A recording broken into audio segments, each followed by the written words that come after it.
Okay, good afternoon, students.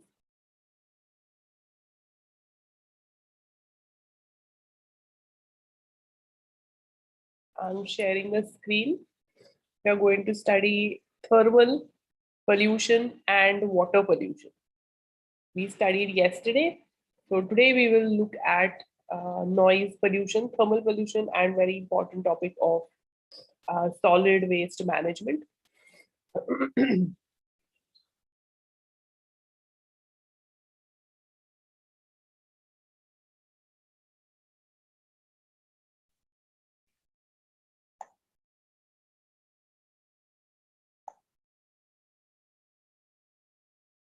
So after studying in detail air pollution, water pollution, we are now come to noise pollution. Noise pollution, um, again, so like yesterday, if you remember, I told you that water is the most ancient and most pure medicine. So you know how even laughter is a medicine, right? So always you don't need to take your tablets as medicine, but laughter can be a medicine. Spending time with your loved ones, that can be also a medicine. So similarly, even uh, water, like I told you yesterday, is also a medicine. So noise or silence can also be very rewarding. So there is so much in this cosmos that is sound, right? We do know that, but there is so much more that is silence. So if you must have heard about um, the phrase silence is golden, right? So uh, the value of silence can be realized when you really have to study, right? Or you have to meditate, especially during your exams. So there is so much of silence in the world that sometimes there is no need to communicate, right? Like for example, with your parents, right? Like your mother, she always knows what you want, right? Like even if you don't say it, even if you don't use words to communicate, your parents or your, especially your mother, she always knows what you want, right? You must have experienced this. And so not always words are necessary, right? So that is the power of silence. Uh, and so therefore, this I found this very interesting quote, and I put it here at the very beginning. So for you to, understand, or for you to think about such abstract thoughts. So coming back to our noise topic, there is excessive sound in the world. There is unwanted excessive sound which has very bad effects, very deleterious effects on human health, on wildlife, and also on environmental quality. And that is called as noise pollution. So the world's noisiest cities, which are they? So the first one is actually Guangzhou, which is in China. And we have at least two countries in India. So there is New Delhi and then we have Mumbai, right? So these two countries are fairly ranking in the global list of the world's noisiest cities. Um, of course, there are cities of India and China because I mean we do have a huge number of population, so that can that does make sense for so much noise coming out. So what is noise pollution?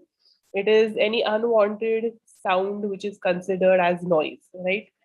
So it can be distracting, it is irritating, it is damaging. All of this is called as noise pollution. Now, noise pollution, it is measured in decibels. What is this decibel? It is actually, I'm writing it in the chat box.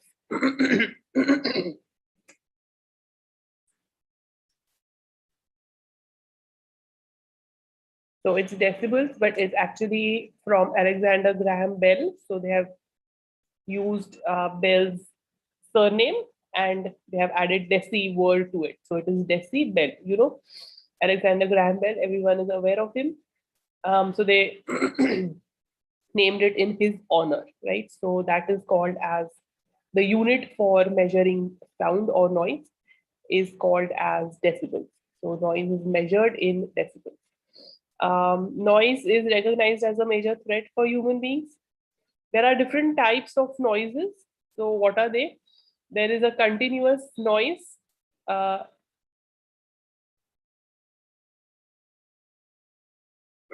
There is a variable noise, and then there is an impact noise.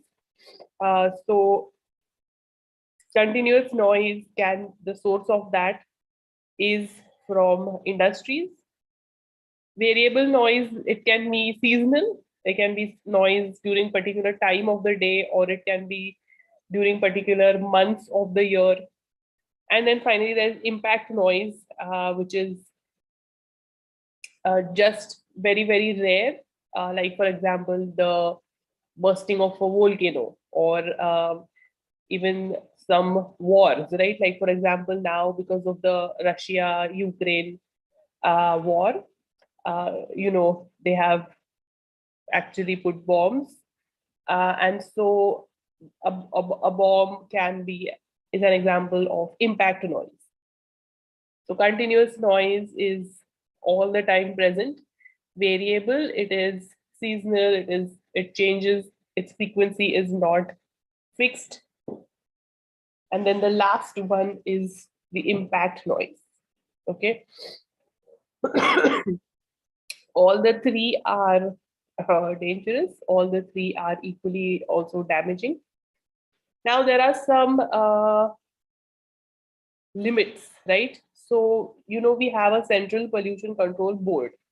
So it is CPCB, it is a national board. It has been established under different acts for Air Prevention and Control Act, also Water Prevention and Control Act. So they have set standards for our country, right? Like for industrial zone, it must be at least 75 decibels. And at night, it should be not more than 70 decibels, right? So all the zones in the country, they have different limits.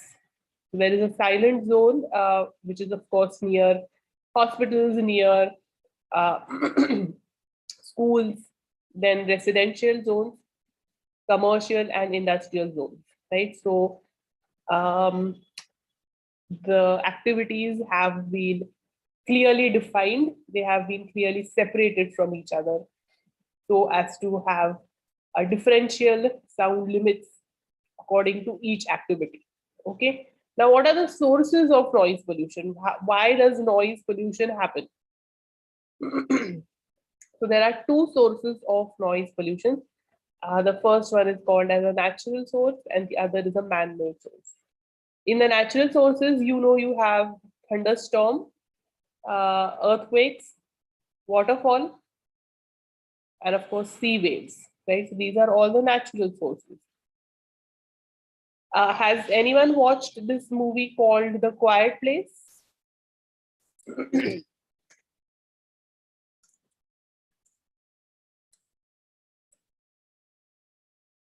Has anyone heard about it?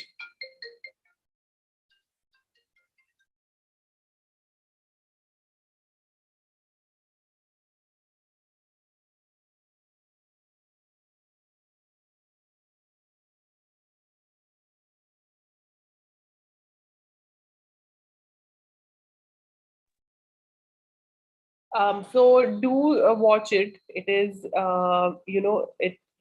it is very analogous to our topic of noise pollution, where there are a few aliens. What they do is they attack when they hear some noise.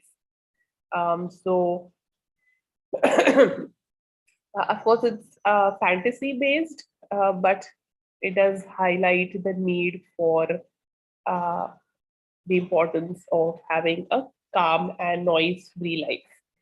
So, in that, they have also shown a waterfall which makes a huge amount of noise.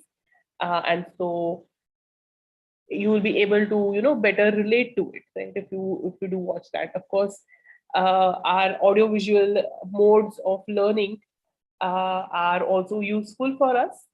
So different types of students have different needs, so some of us learn well through a lecture, or some of us learn well through a video, right? Like so even if you watch these few educational movies, these documentaries, they are always helpful. So this is the example of natural resources. Now, what are some man-made sources? There are industrial sources, of course, and then there are other sources like household household noise. We always tend to forget about household noise, but running the mixer, right? Loud noise for TV, especially at night, and now especially the IPL and all is going on, so people play the TV at a very loud noise. Of course, there are social activities and festivals. So different religions use, they use loudspeakers for different time of the day for different festivals. So as a pan country, where all the different religions are celebrating their festivals, um, they are also causing a lot of noise pollution. Transportation. So transportation and construction activities are one of the major leaders that contribute to the statistic of noise pollution, where there is a huge amount of noise that is released, especially in the metros. So in the metro cities, in the big cities, there is huge amount of construction activity going on. That becomes very, very troublesome to the neighbors, if they are already settled there, right? So these are the other sources. The household source is something that we sort of neglect, we don't realize, but the household or the domestic sources of noise also contribute to noise pollution. Okay, so these are largely the sources of noise pollution. Now look at the effects of noise pollution. So we are going to look at the effects on three types. So on humans, plants and animals, and of course on the environment. So on humans, very clear you can see is it if the noise level is between 80 to 95, it becomes annoying. If there is prolonged exposure, then it causes permanent damage to hearing. Of course, more than that, causes a lot of nausea. It can also cause problems to the ear. So these are the damages that are seen on humans because of excess amount of noise. Then how do we control noise pollution, right? What are some of the steps needed to take so that we can control this noise pollution? Yes, anyone can write it in the chat box. Anyone in our class today, what do you think? How should we control noise pollution?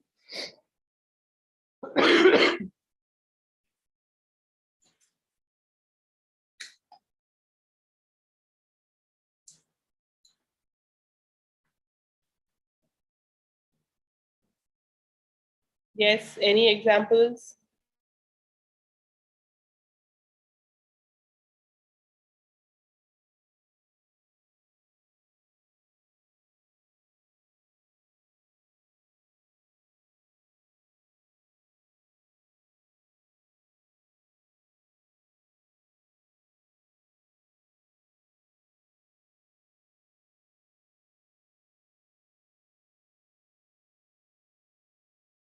Yes, avoid unnecessary honking. Very good. Anything else?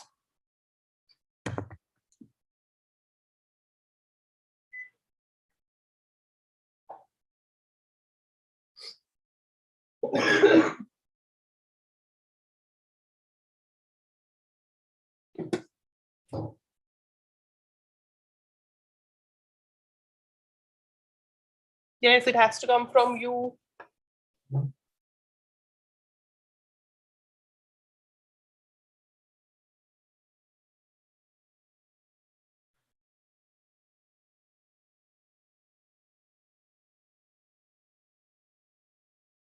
Set up silent zones around residential and yes, school areas, correct.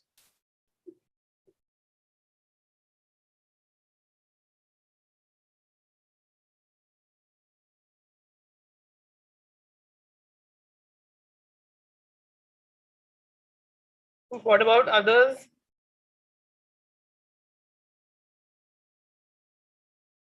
Any other methods that you can think of?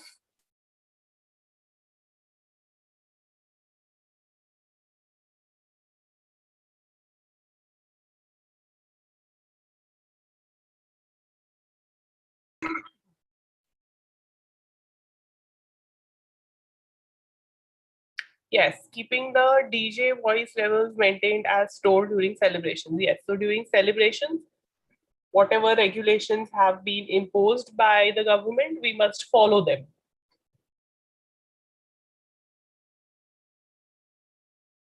Yes, so how can you control noise pollution? Is you can do it at three places. So you can control noise pollution at the source, then you can control it at the object, and also middle path, which is the transmission path. So think of controlling noise pollution at these 3 points. What are those? At the source, in the transmission path, or at the object also.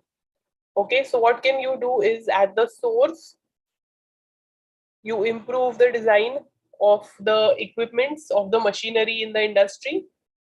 Then what else can you do? In the transmission path, of course, you have to wear protective gear. So you have to wear sound cancelling headphones. They are actually given to all the labor, right? Whichever industry they're working on, if it is very noise intensive, the labor is given, the employees are given noise cancelling headphones. And of course, we need the protection of law, which is the last part, which is your legislation, right? So that is also a very effective method of controlling noise pollution. There is one very innovative way that noise pollution can help to reduce noise pollution. So I'll just share the screen. So they have shown how uh, noise pollution, is much worse than you think it is, right? So basically, city life is making people deaf.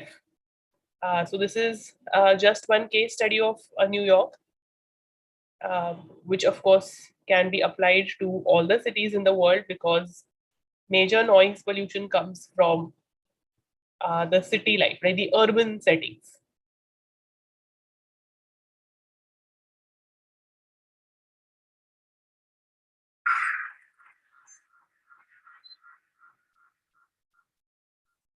Solution was one of the top 25 issues for city dwellers. Studies have shown that repeated noise exposure can have major impacts on health. Science help us solve this problem.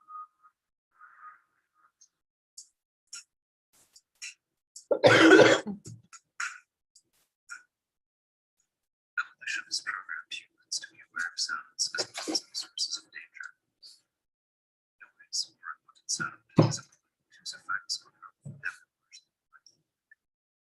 hearing loss, hypertension and heart disease, sleep disruption, and cognitive impairment in children are all negative effects observed from noise pollution.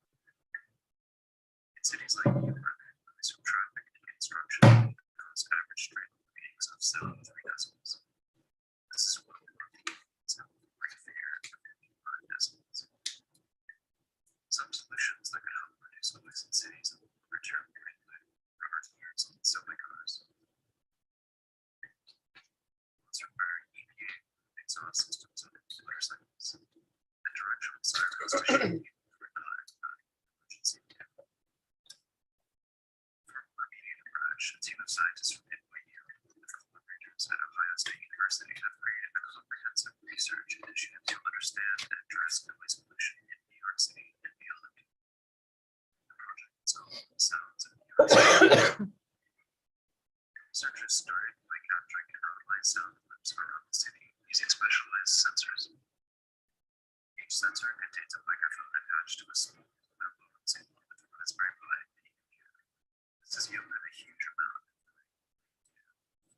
city sounds. Using this data and with the help of citizen scientists to listen to and identify sounds and small snippets of audio, they are training machine learning networks to understand and identify specific sounds.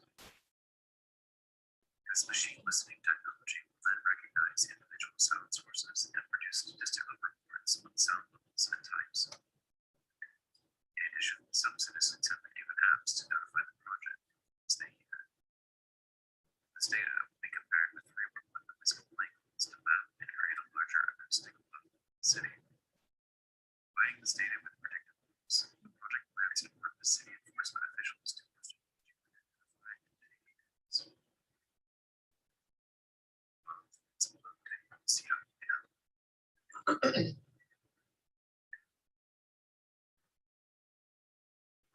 follow, subscribe, and So they have talked about, simple methods like using rubber tires for metros, right? Another very effective way of tackling noise pollution is actually using some architecture. Like, for example, here, look at the image. So it's a very aesthetic noise barrier. Can you see this on the highway? So this structure actually prevents noise pollution, right? It reduces the volume of the honking, right? So it's very effective. Another way that noise pollution can be tackled is by using trees as a barrier, right? So trees are also very, very strong in reducing noise, sound waves. So if you live next to a forest and if you put a loudspeaker there, the amount of noise you hear will be less compared to when there was no forest there, right? So this is the importance of forests again. So, forests are already capturing carbon, so they're already acting as carbon store. But one of the other advantages of forest is that they're also blocking noise. So forests are called as natural sound buffer because they help in reducing the volume of the noise, right? How do you measure noise? The most common instruments used for measuring noise are the sound level meter, and there's also a dosimeter. So these dosimeters, it has a sponge cover, and you can directly see the reading on the LCD screen. So the dosimeter is one of the most commonly used instrument for checking noise level. What can individuals do? How can you contribute on a personal level? So you must turn off appliances and machinery which emit noise. You must get it serviced.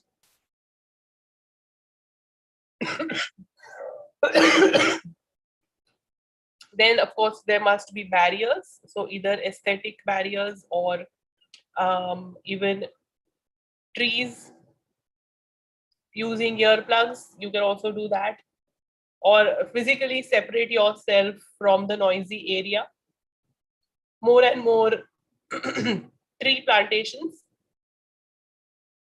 Use of noise absorbent materials. So there is noise reducing earphones or soundproof rooms.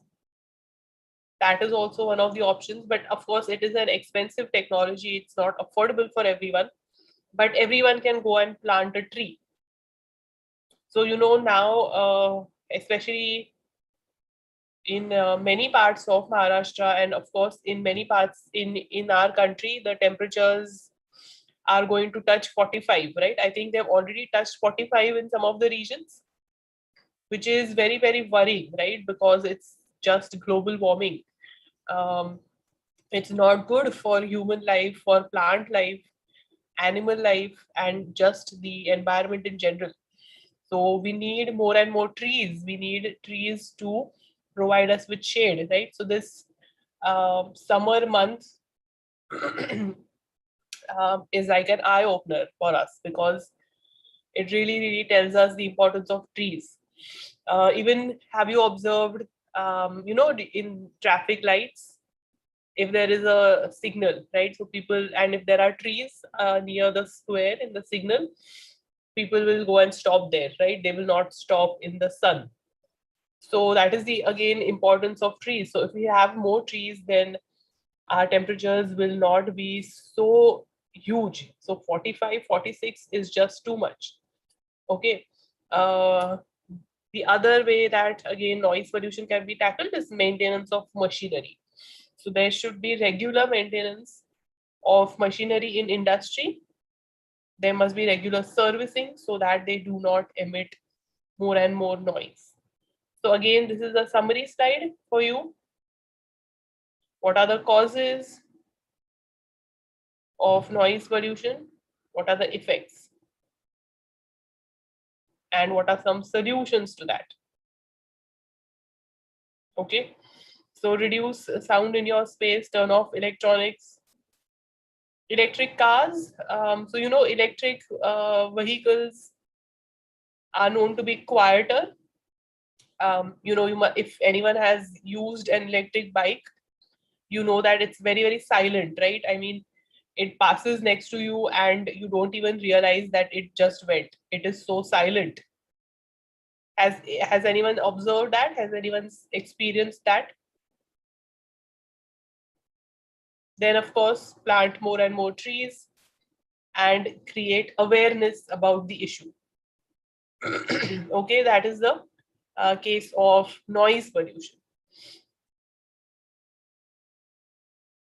Now let's look at what is thermal pollution. Before that, anyone has questions about the lecture up till now? Everyone is clear?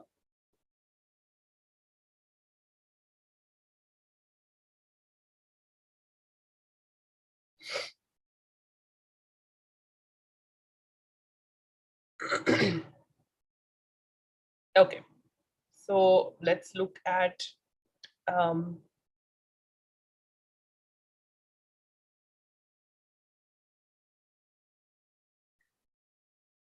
okay, so let's look at a few case studies for pollution, and then we will look at nuclear pollution. Okay.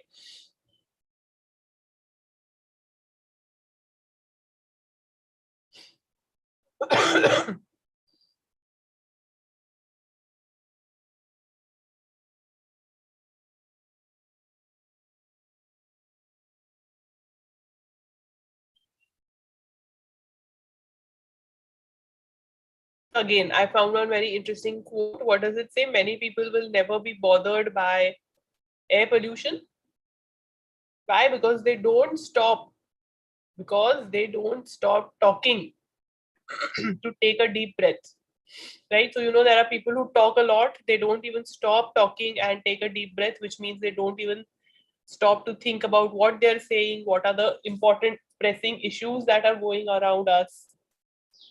So people remain ignorant, and therefore they are never bothered by air pollution. That is what I found is very interesting quote.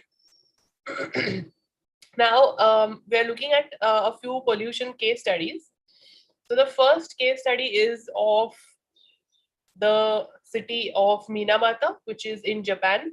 So this city what happened is it has seen one of the worst cases of water pollution. What happened in 1930s, right? So in Minamata city in Japan, what happened is the factory used to dump its industrial waste into the surrounding ocean. You know that Japan is surrounded by ocean on all sides. They are dependent on the aquatic life, on the marine life for food, but there was a huge amount of industrial effluent which was being dumped into the ocean. And that effluent, what was it called? It is methyl mercury. Now what happened is, over the years, methyl mercury, it started accumulating inside fishes, even shellfish, all the different types of fishes. And then these affected organisms were then caught and consumed by the local population. Now, once the local population started eating this contaminated fish, what happened? Look at it. So initially what happened? Animals like cats and dogs were affected by it. The city's cats, they would make strange noises, right? And therefore it was called as the dancing cat disease, because even the cats were suffering. For the humans, you can see here there was muscle weakness, there's damage, and then eventually coma and death, right? So it was very, very serious. And what happened is, this case continued for 20 years together, and later, after 20 years, they realized that, okay, this is the compound methyl mercury which is causing this problem. So up till now, the Minamata incident has been the worst case of water pollution. Okay, now look at another case of pollution, which is the Dehradun quarrying case. So what happens in quarrying? Let me show you the image. So this is quarrying, which means mining, right? So it is mining for stone. It is called as quarrying. Mining for stone is called as quarrying. In Dehradun, what had happened is, in the 80s, huge amount of limestone quarrying, which means mining, took place near Masuri, right, in the Dehradun Valley, and so it caused great amount of landslides. So the mountain ecosystems, they are very, very fragile. If there is such case, then it also causes landslides, it causes soil erosion, and the entire ecosystem, along with the biodiversity, gets affected. Right? So there was a case of this Dehradun quarrying. So some NGO again took this company to the court, and later the Supreme Court came up with a decision that this must be stopped. And so now limestone quarrying is not allowed in Dehradun. So to promote sustainable sand mining, what you can do is, you can use other methods, right? So you can use alternative sources of sand and gravel that accumulate at the bottom of dams. So what, instead of you can see here, you will realize it better. So instead of actually mining and taking out the rocks, the limestone, and turning it into sand, the Supreme Court said that don't do this. But what can you do? You can actually take out sand from the river bottoms or from the dams, because you know that dams, they accumulate silt at the bottom, right? So therefore you can take it from there instead of actually going and mining for this, because that is causing huge environmental deterioration. Okay.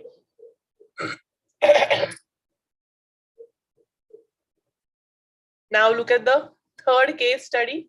Look at the third case study. It is an example of groundwater pollution. So right now we have seen two case studies. This is a third case study. What is this? It is an example caused by the excessive extraction of fluoride. So high fluoride concentration in groundwater was observed in many countries.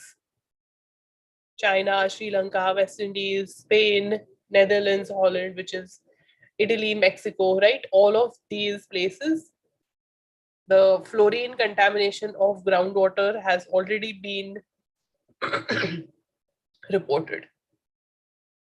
But even in India, this was seen. We do contain a lot of fluoride containing minerals, and sometimes these fluorides, they leach into the groundwater and it causes dental fluorosis, right? That again becomes a big problem because it causes decoloration, blackening of teeth. It weakens the bones in your body. Then there was also a case of pesticide pollution in India. So you buy these bottled waters like Bisleri, Aquafina, and all of these brands. So 17 bottled water brands were reported to have pesticide residue. Okay, so that was again, I mean, it looks clear to us, it looks clean to us, and we buy it, but there were pesticides residues which were found in them. Okay, so now what has the government done? So we have a Bureau of Indian Standards. So they give certification. So now the BIS certification mark has become mandatory for selling all types of bottled water. So when you are also buying bottled water, you must check this BIS mark. Actually, you should not be buying bottled water. You should be taking water from your homes. But if there is no other alternative, then yes, you must buy the bottle, but you must check for the BIS mark. And the government also decided that the pesticide residue should not exceed a certain limit. Okay, so this was the case of pesticide pollution in India. So these 3-4 types of case studies, Minamata incident, the case of Dehradun quarrying case, or even pesticide pollution, all of these tell you that these cases have already happened. Okay, it's not that it's something new, and therefore it's very important for us to look at these control measures from a new perspective to tackle air, water, soil pollution and noise pollution in such a way that we get some concrete outputs out of it. The case of the Sustainable Development Goals, right, which were adopted in the 2015 Paris conference, also ask all the countries to make concerted efforts to reduce and to improve the life on land, life below land, which is life in water, and check all types of pollution. Yeah, so these cases tell us about how all types of pollution have been noted in our country, also in the world. Like when we studied air pollution, I told you the case of the London smog. So yes, this has happened. It is also very, very worrying, and so we must tackle this, and it has to start from an individual level. Okay, so now next is the case of nuclear radiation and nuclear waste which are causing pollution. So we'll continue with that. Any questions up till now? Everyone is clear?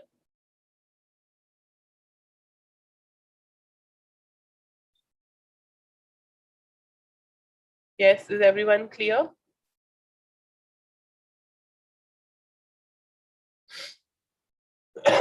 Any doubts?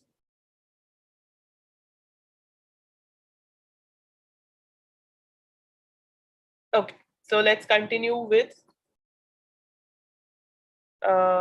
nuclear health hazards. So, you know, nuclear pollution, it can also be dangerous. It can also cause harm. But we are using nuclear energy because nuclear reactors produce electricity so cheap that it is not necessary to meter it. So the first electricity generating reactor, that is your nuclear reactor, it was made in the United States. It was in 1951. So in nuclear power plants, they are very, very important. They give the huge amount of electricity. 17% of the electrical energy generated in the world, it comes from nuclear power plants, right? So they're very important for us. In India also, we have many such nuclear power plants. Can anyone tell me a few examples? Where are nuclear power plants found in India?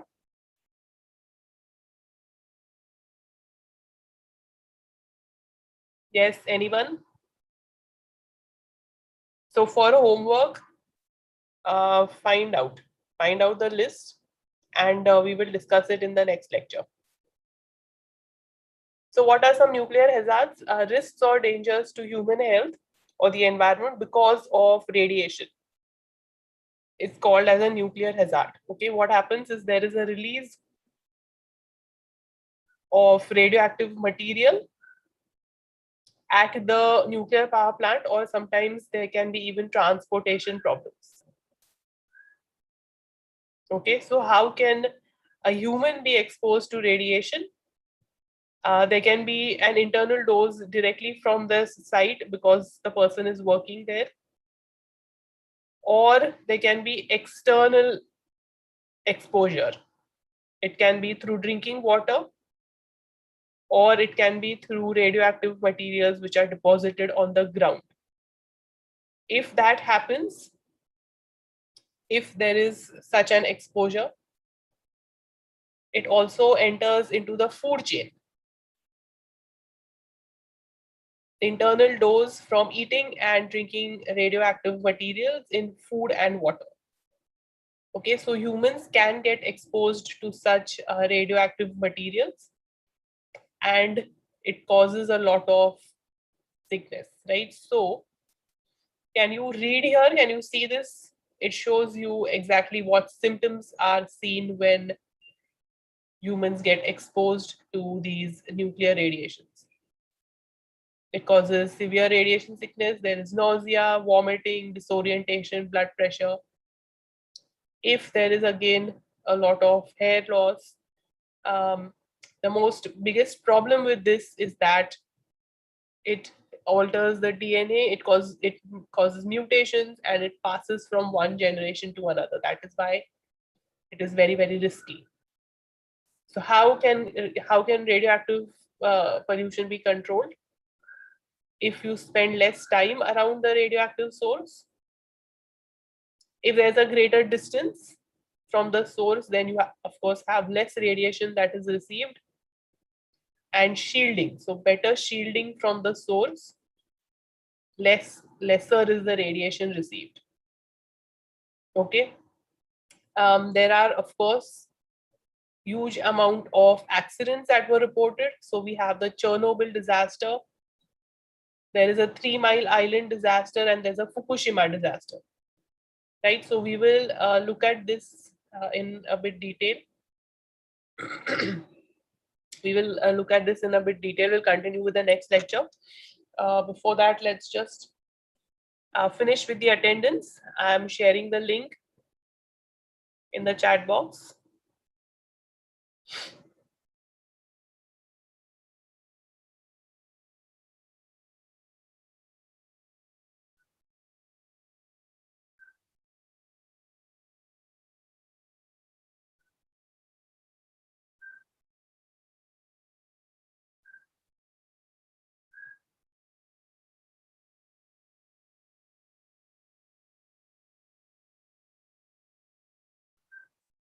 Okay, just give me a second.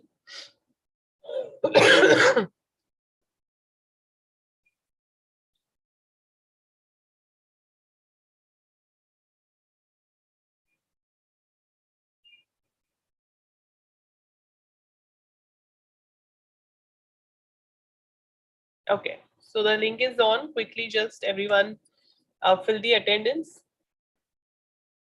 Just 1 minute. Okay, everyone, please hurry up.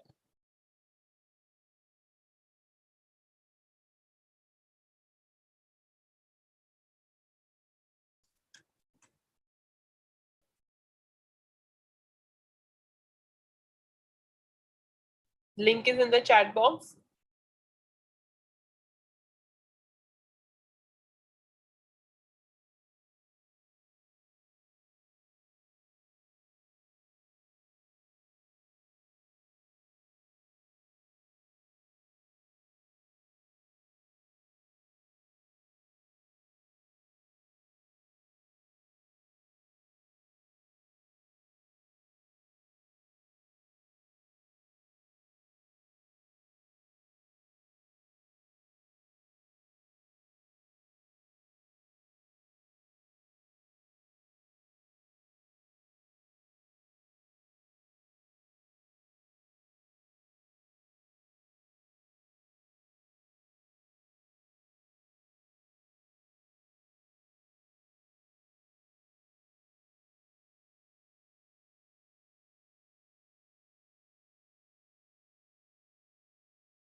Any questions with today's lecture? So we will continue with this tomorrow. We will finish the nuclear accidents and we will start with solid waste management.